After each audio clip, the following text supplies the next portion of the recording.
I've just realized in the recent past that walking along the beach is a thing for me.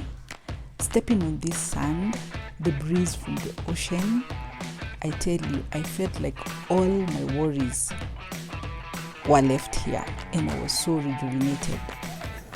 The water polo, awesome. Playing in the water, the little girl in me came alive here.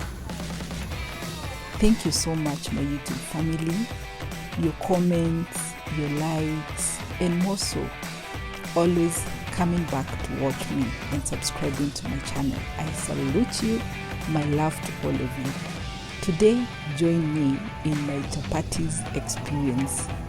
Burnt, so tough, bad looking despite all the efforts.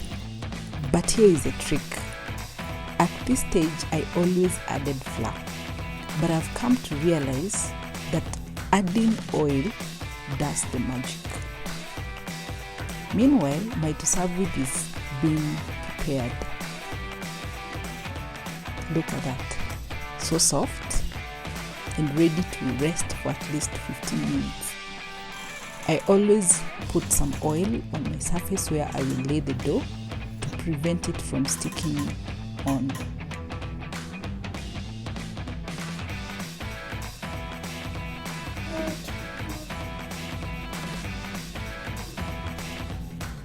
These are now chapatis.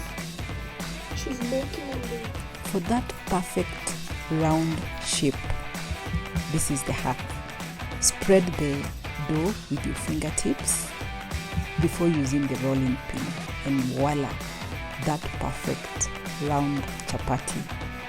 I always pre-cook all my chapatis before I do the main cooking.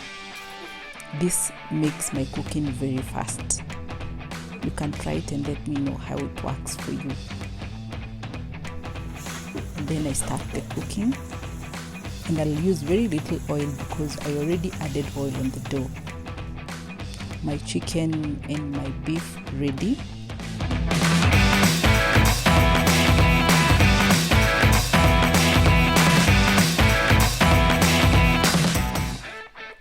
Good looking chapatis with some carrots in it.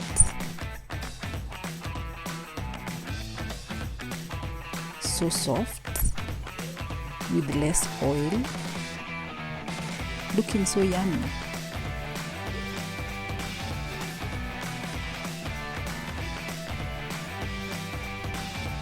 And now I can sit back and wait to enjoy my good looking soft chapatis with my beef and chicken. And I'm a happy mom.